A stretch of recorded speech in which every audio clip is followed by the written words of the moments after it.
But miss, I know what I want to do. Okay, what do you want to do? I want to be a footballer. So come out of school. so come out of school. Don't get it. No, what do you mean? Yes, No, I have said. Hi guys, it's Larice. Hello everyone, it's Philip here. And thank you for tuning in to Agree to Disagree. And today on our episode where we're going to be getting into some juicy educational topics, we have my good friend Gina. And Gina, quickly just tell us, what is your role? What do you do? Okay, so I'm a teacher of English and I am a student personal development coordinator. Excellent.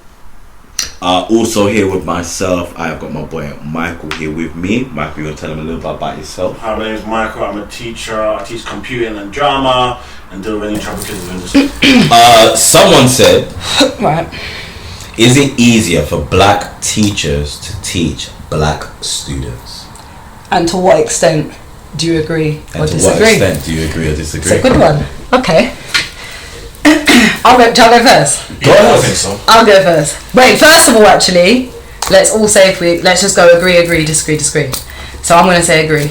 I agree. I agree to an extent. To an extent. Okay. Yeah, me too. I agree to an extent. What's your extent? Starting with me. Yeah, why not? What's your extent? Alright, so I think teaching has a lot to do with culture and my experience of South London schools and the kind of teachers that say that they have trouble with certain students. They always tend to be Caucasian teachers, and it's always black students, male specifically, or ethnic students, male specifically, that are always the issue. And I think a lot of that has to do with relatability and things like that. And I think people think that teaching is the only thing teachers do. I think the first thing a teacher does is build a relationship. Right. So straight away, that foundation is rocky because of the relatability, and therefore. But can I throw something in? Are you saying that you agree that it is easier for a black teacher? Yeah. Because of the fact of what? Relatability. Okay. Being relatable.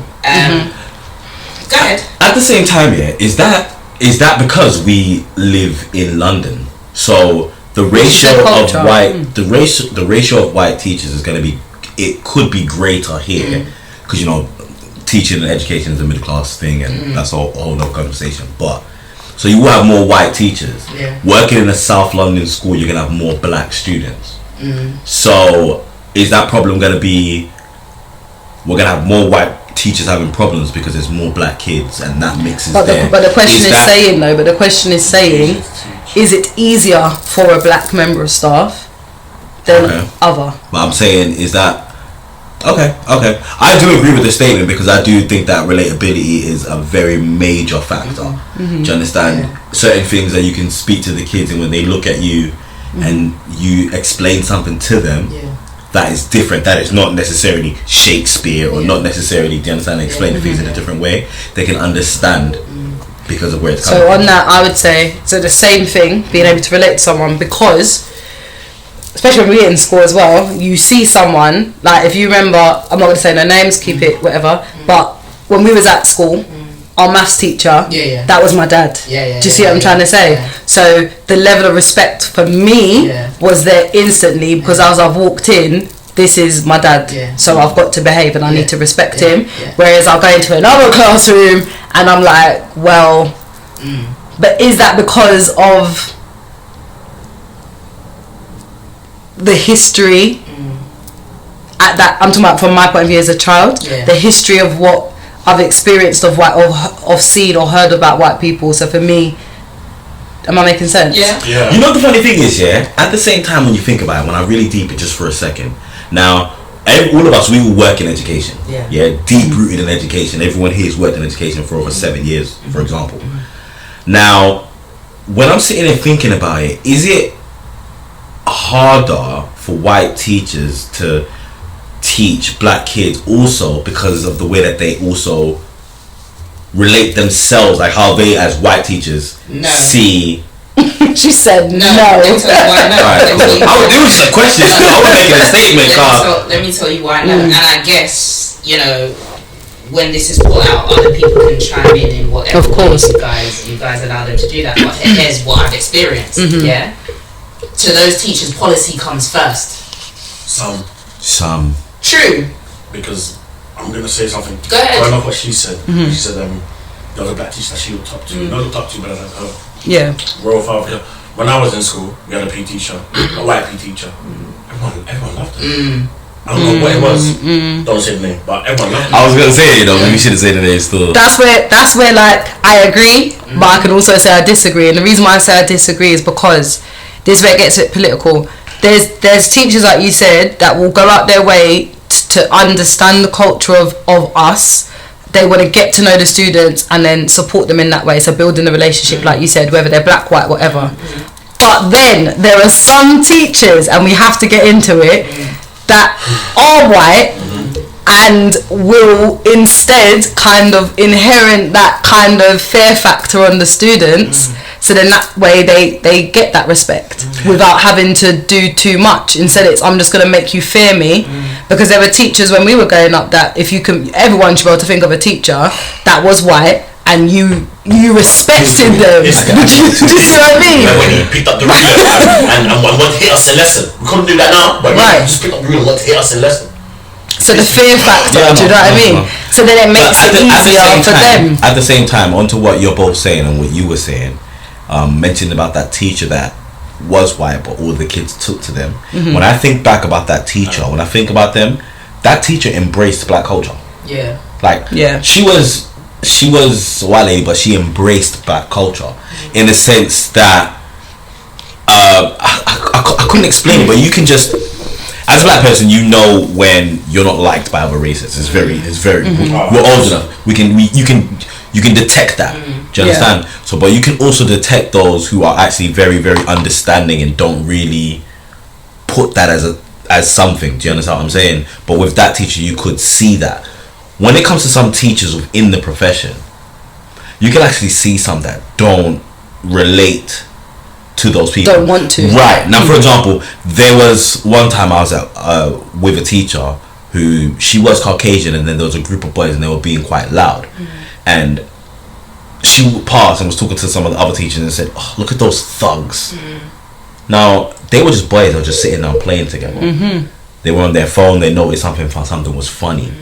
Now, to sit there and label them as thugs off of that is a teacher that will struggle to teach those kids. Yeah, and it's because that person lacks the intelligence to see human beings before colour. Yeah. And that, funny enough, that's why I hate this question. Yeah. Because as a teacher, I see a person in front of me that I need to teach English. Do you know what I mean? That is literally the first thing that I could care less if you're black. You see, I'm on the flip side, and I think, so for example, originally my career path was I wanted to be a mentor, because I was just like, there's little black girls and black boys out there that are like me, not even just black, all sorts, that I came across to many people as confident, but I lacked a lot of self-confidence. And it was through drama that I was able to kind of come out of myself. So I was like, I'll be a mentor, because that's how I'm going to reach them. And then I went into drama because I was like, no, that's how I'm going to get them through. Do you know what I mean? So whereas you're saying you see them as just individual students, I see them as you are what I was, so I need to build you up from now. Don't get twisted. It gets to that point. Yeah. But at the first instance, I'm not making any judgments. When my class first comes in September, I'm not thinking, he's gonna be difficult because X. She might be difficult because Y. To me, they are just a class that I'm going to get to know. Yeah. And then eventually, when I get to know what triggers you as a person, or what you latch onto as a person, then we keep it moving. Do you know what I mean? I agree. Then we keep it moving. Yeah. But are we saying then that it is easier for us to step in a classroom and teach a bunch of black girls and boys with no problem? To an extent, we're gonna have problems, because if I walk into a new school, I'm not like, I walk into a whole new school and I try to stamp my authority, how I am and how I do things. I'm just, that's me in my school. Yeah. They know me. That's how. When I do it in another school, that kids don't know me, they're gonna resist. They're gonna fight. They're gonna be like, do you understand? They're gonna not want to listen to me until I build that relationship with like a good 5 or 6 of them. And once the other kids see that, it spreads. It's infectious. Yeah, but then okay. So then, what about the ones where? Because I've had this with a group of year 11s when I first started at one school, group of year 11s, and I was just like, yeah, it's gonna be fine. I'm young, I'm black. They're gonna literally, we're gonna warm to me instantly, and it just didn't happen.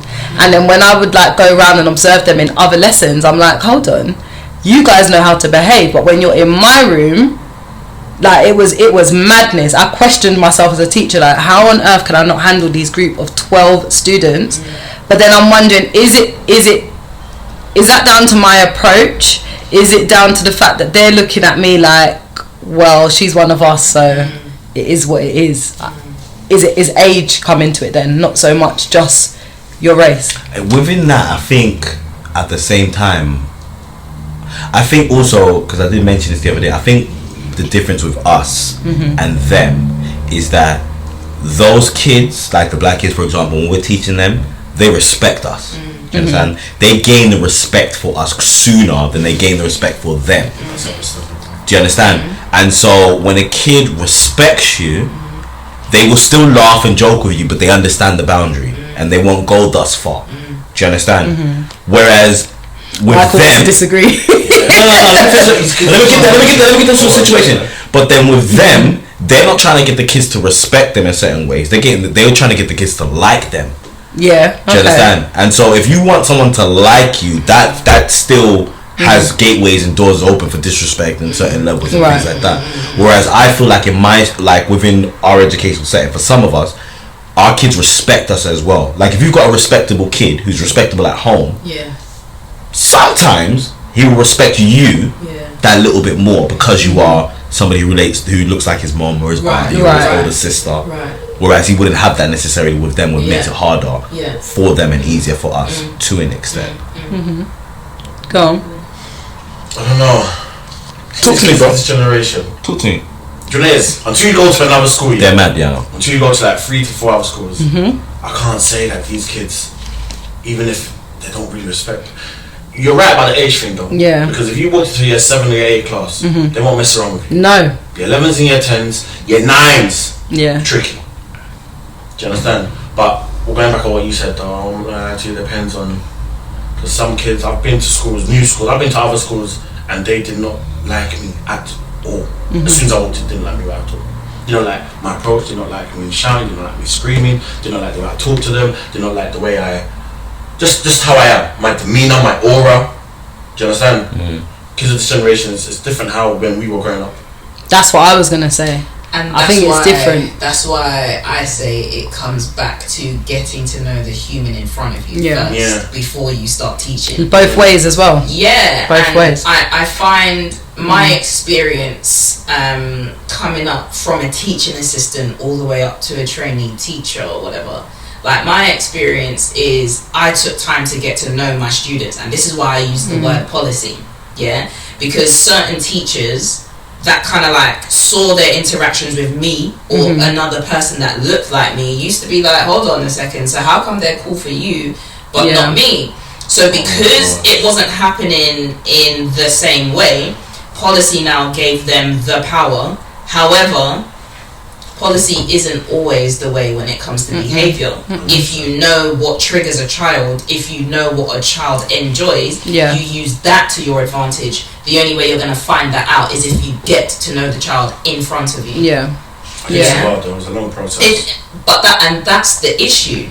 Teaching is not something whereby in that year that child's going to come into your class and love your lesson by the end of the year. I get along with enough kids that don't like English, but because of the way I present English, they can deal with it in that moment, and we get the work done. And then that right there is a reason why it's easier for you to teach them, because you actually know and understand how to get through and unplug them. Right. Whereas the other teachers who are not like yourself, complexion as yourself, culturally the same as you, struggle with that. But then saying that though, and this is opposing to the question, I suppose, that's not necessarily to do with race then, is it really? I think that's also just down to you, is it? Because you spoke about your, was it PE teacher? Yeah.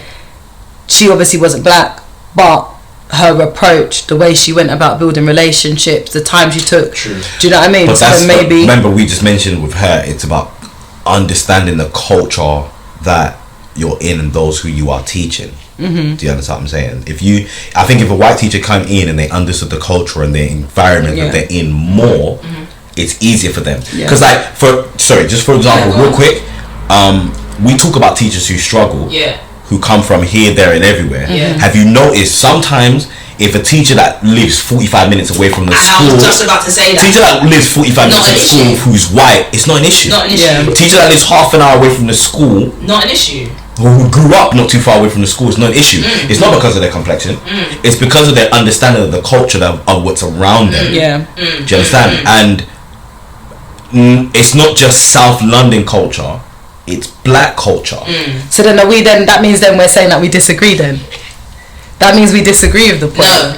No, I disagree. Or what was the question again? It's easier for black teachers to get along to teach black students. So I agree to a large extent. Okay. I agree that it is easier for black teachers to teach black students to a large extent because we share the same experience as black people. However, other cultures that grew up in the same context as those students will understand them for the context of their environment. Right. And ideally, that means they will have grown up with people that look like their student, and therefore have some understanding of what it means to be a black student. Fair enough. It's about the culture that you grew up into. Do you understand? If they've grown up within our culture is what I'll call it. 100%. If they've grown up within our culture, then that forces them to kind of understand and be part of it. Do you understand? At the end of the day, it may not be something everyone likes, but it's a fact. You are a product of your environment. Yes. And so because of that, they grow up around us and understanding us, and so when it comes to time to teach us, they know how to, so on and so forth. I agree. But can anyone think of a teacher that didn't look like you, that didn't really get to know us, didn't really care for us, but we still enjoyed their lessons and like progressed? You know, this is gonna sound mad and it's gonna sound pretty crazy, but I can think of one proper white guy, like mad chavvy, grew up in the north of England, but his lessons were alright, and he was good and he got on with everybody, but the only one thing factor about him was that he liked black girls.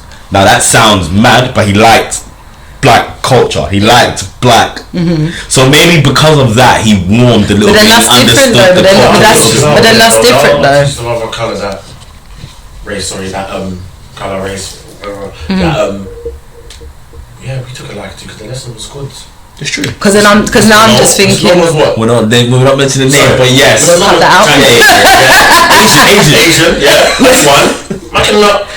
No, but Asian people like us though. But Asian people like us. I know, but what I'm trying to say is I liked his lesson. They're cultural brothers. I like them. I liked his lesson. The way he taught. But then that's what I was trying to get at. Is it also down to, and this is just getting a bit too into it, but down to that person's ability to teach? Of course. Like being able to actually teach, like not having the subject knowledge, being able to teach, knowing pedagogy, knowing like what works. That also plays a large part of it because at the end of the day, like let's be really honest, when a student comes into your classroom, your head teacher wants to know the grade. Right. They don't want to know for Christmas. They don't care about Aki and Saltfish. No. It's numbers. Yeah. Do you know what I mean? So at the end of the day, first and foremost, you have to know how to teach. But it's one big puzzle and you need all the pieces. Do you know what I mean? Having one piece and missing the rest or thinking that piece is not important, it's problematic. The puzzle doesn't get solved. Okay. It's not complete. Okay. And I think word of the podcast for today. Unplugged. Unplugging something. Like when you think about knowledge itself, or gaining knowledge is unlocking something you did not know. Yeah. How do I get through to the student? Well, you have to unplug that student. You've got to get to know, because there are excellent teachers that can't teach a class because they're not getting to know the students. Yeah. And when I picked my GCSE subject, it was not I don't like your course, but I'm gonna sit here anyway. Nowadays, it's like I don't like your course. I'm only here. I don't have to do whatever I want to. Yeah. Do you know how annoying it is? And most of the black kids that do it and say it's so hard to teach them. Yeah. You know why? Because they've got parents at home who also don't care, and they will also don't give a toss. You know how many times you have parents that says, you know what, I'm just gonna call your mum because you clearly don't think. Man will take out their phone and say, here, you call from my phone. Yeah. Back in my day, call my mum. I'm on my hands and knees saying, please, I beg you to call my dad. We picked courses that we liked. Or even if I didn't like it, like when I did PSHE, I didn't like it, but I still did the work that was required. These kids are saying, "Nah, man, I know how to do the work." Yeah, because they don't fear. No, not even just that. If they do that, it's harder to teach them. It is. But I said I agree to it to an extent. I'll jump in after these kids are a bit iffy, and they get away with it. Yeah. I was gonna say, you posed a question earlier that my mind went blank, and now two names have come to mind. You asked, were there any white teachers or teachers that didn't look like us that I enjoyed their subject? English teacher. No names. Secondary school. No Mr. C. Oh shit. Wife was black. Drove a Mercedes. You got to remember. Headband, hair coming down. He wore a headband. Yes, sir. He was a hippie. Yes. So he was a hippie. If I ever tell you his whole name, definitely then I'll know exactly who he is. Yeah. Excellent teacher. Yeah. But knew us as his students. Yeah. And pushed us. Whatever our imagination was, he was simply there to feed it. Yeah. Yeah. So not only did he like his subject, he also liked our interaction with the subject. He was also immersed in the culture. Look at our secondary school. Yeah. It was predominantly black girls. Yeah. Do you know what I mean? College now, English language again. Yeah. Another Mr. C. He loved his subject and he got to know each of us as students. Yeah. Got to understand what it was that was feeding us when it came to his subject and gave us more. Yeah. Do you know what I mean? So again, in both of those examples, for me anyway, those two teachers that had an impact and basically told me what I was going to do as a career, and it ended up exactly what they said. They both invested in me as a student as well as my culture. Yeah. But what I was going to add, so then with that then, to what you're saying, you will come across teachers like that, but then like what Michael said, you've then got those students that are hard-headed and they're just like, I don't need to do this. I've got a student I'm teaching currently, and he's like, I don't even know why I picked drama. What was the point of picking drama? And I'm like, but who filled out the form? You. But sometimes they pick it because they said to me, but listen, I've never taught this boy before in my life. He said to me, I just thought it was going to be easy. I just thought I was going to have to just do 2 performances and then that was it. Why is there so much written work?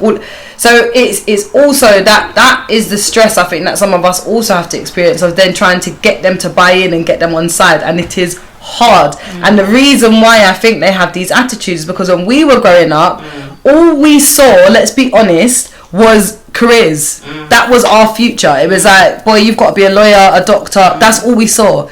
These young ones are seeing flipping podcasts. They're seeing influencers, footballers. They're seeing flipping Russ and the rest of them, and they're like, that's what we want to do. As a young person now, you're exposed to everything at the tip of your hand, fingertip. There's nothing that you can't see, because the whole world is on the internet. So having a smartphone, you have the whole world at your fingertips.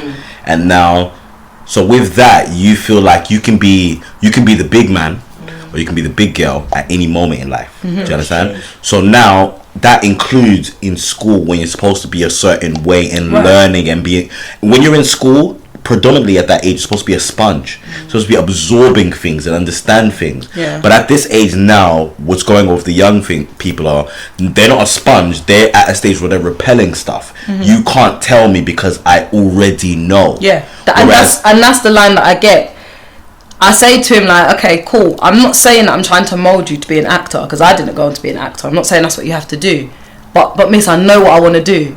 okay, what do you want to do? I want to be a footballer. So come out of school. so come out of school. Don't get it. No, what do you mean? No, I have said that as well.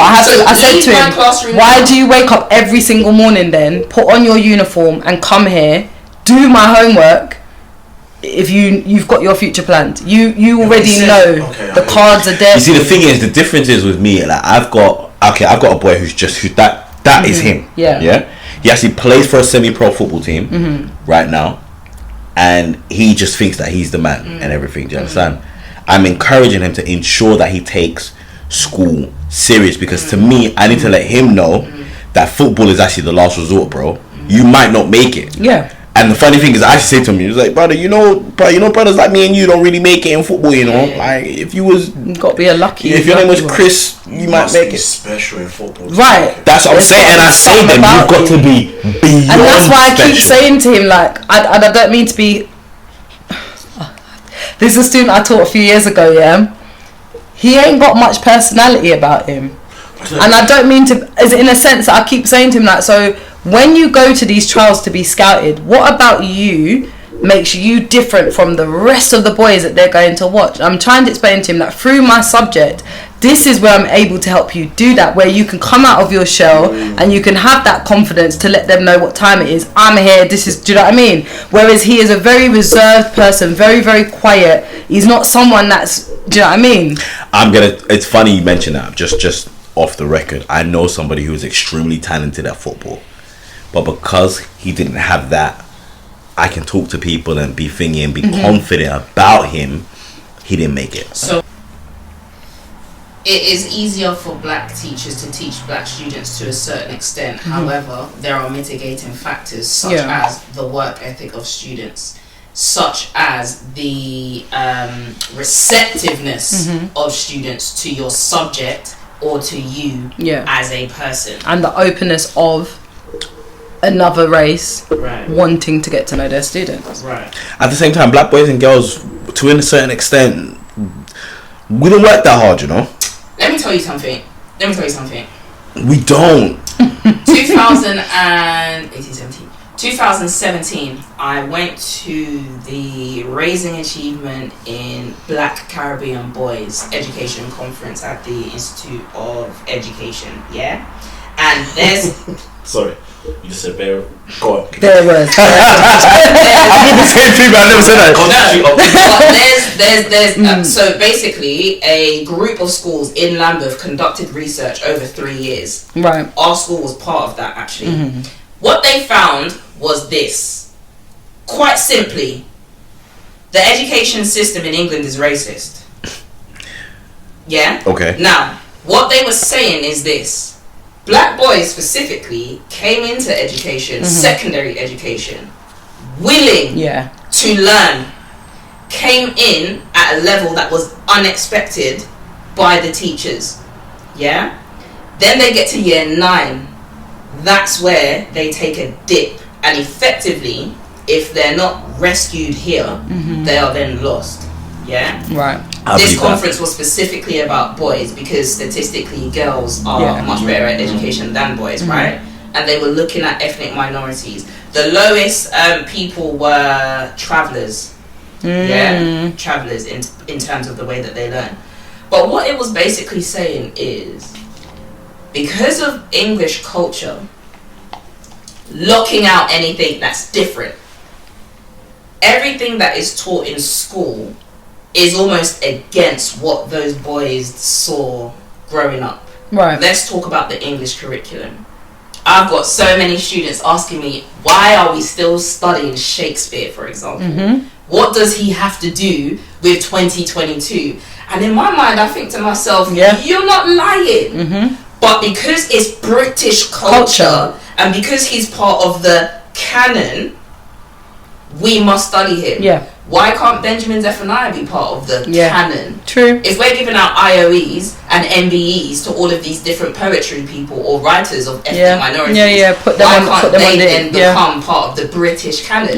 Yeah. The British Empire had how many colonies across black countries? Why aren't there black writers that are then part of the British canon. Remember, from early, those guys were shut down very early. And this is why the question of racism in education is one, especially for this question, that I feel needs to be addressed. Right. The educational system in England needs to open up to people that are different. Yeah. Yeah? Because at the end of the day, this question posed in Africa, they'd be like, what? Or in the midst of Ghana, or in the midst of Nigeria, or in the midst of Congo. They'd be like, what? It might be relevant in South Africa, but it's not going to be relevant in those countries that I've just mentioned. Yeah. Because it's black students, black teachers, black culture. Let's get to the teaching. Yeah? Over here, we're battling with more than one thing that makes a upstanding citizen that we are supposed to be turning out of a school. At the same time, we need to remember that education, like, this is just me peeling it all back. Education is something that is generational because everyone has to do it. So your mum went to school, your mum's mum went to school, your mum's dad went to school. It's generational. It's something that is forced upon. We have to do it. We're in education, so we love it. Do you understand? It's forced upon, and not everybody within those generations would have liked it or enjoyed it. As you understand? So if my mum had a bad experience in school, she's only going to talk bad to me about school, and this is a place I have to go to. So with that, when I go to school, my thoughts, my experience, my feeling, my energy towards school is going to be negative. So take that to Black history though, and everything that you've seen historically towards black people. We are within still the systems that came from that. So just like you spoke about a mother having this bad experience at school, a brother having this bad experience at school, therefore you as a person take that on. So what happens to a race that's demonized by a specific race and step into an environment where they are the majority that's teaching them? How then does that student operate? And I think that is where that question came from. The original question came from. Is it easier for us because of the fact that we have got those mothers, brothers, sisters, etc., who maybe you're the first person in your family to go to university? Which I was. Do you see what I'm trying to say? To be fair, I think as well, at the same time, I think that with us, our mindset and our persona as black people is very different. Do you understand? If mum went to school and didn't have a good experience, it's not because she didn't work hard. It's because she was treated in a way that was difficult. So when you go to school, it's not about going there and working hard. It's about you going there, being the best you can, behaved, and doing the right thing. For some parents, I'm saying we have got some parents who actually feel like it's important for you to go to school and try hard. It's important for you to go and listen to your teachers. Do you understand? Well, what I was going to just say is generations have changed, because when we was in school, we were given study leave. And we studied. Do you see what I mean? No, come on. We might have had a 2-2 dodgy day, went Chocodero or whatever else, For real. But we studied. Or I was going into school. More day we're in the common room and we're studying. Do you see what I'm trying? Do you think we could trust these lot now? They're not going to do it because the times have just everything has just been handed to them now. We baby them too much. Too much spoon feeding. And I feel like, you know what you were saying about they're so exposed to things. It's kind of taken logic out of it. Because at the end of the day, like I'm teaching my Key Stage 4 students at the moment, school is a means to an end. You're in year 11. You are 90 days away from being free. That's it. Why are you cocking up detentions? Chill, leave, and live your life. But that to them, like they don't think of it like that. Because they're only thinking about today. They live for the now. Right? That is this school generation. Is not a means to end. For like, you know, like it's a long thing. We would get a job, and we would work and we would save because we know Nappa's coming up July. These times it's November, but we're working them hours because we can see that. They ain't looking at that. If they're working, it's what can I buy today? What pair of trainers can I buy today? What new Trapstar? Do you see what I'm saying?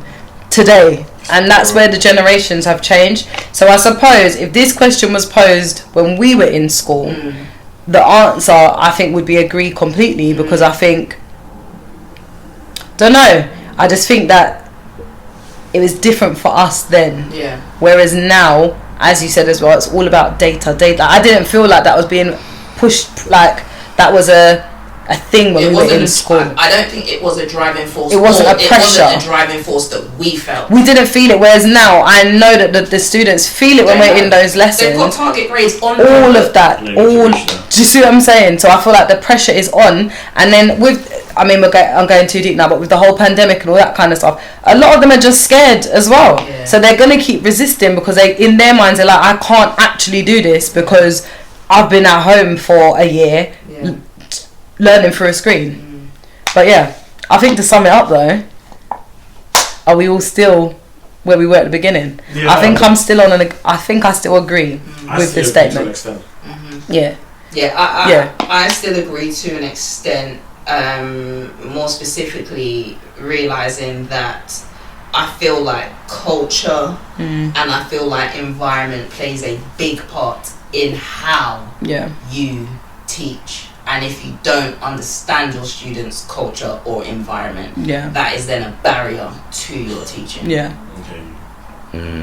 And just to end, that's why I wish Philip's friend was here, because Philip's got a friend who works in a school where he is the only one of the only black teachers in the school, and all the kids are white. So it would have been nice to hear from the flip side. To see like what is it like for him going in? Do they respect him because he is this? Do you know what I mean? But he wouldn't care. Yeah. He wouldn't care. No, like when I say he wouldn't care, I mean he's got a job to do and he's got his own goal. Yeah. And he knows who he is. Yeah. So even if he has things coming up against him, he's still gonna maneuver in that environment the way he needs to. Yeah. Now, if it was a flip side and it was one Caucasian or other race in a predominantly black school, that's where you'll get trigger words like rude, aggressive, boisterous. Yeah. I hear it. And I'll leave it there. Thank you, everybody. This has been a very interesting episode, I must say. Please do come back. Please do comment as much as you can. Your conversation does keep our conversation going. And remember, this is our own opinions. Oh, and that. Our own opinions. But we still would love to hear yours. Peace, love, and basketball. Peace and love. Peace and love. Peace, love, and basketball.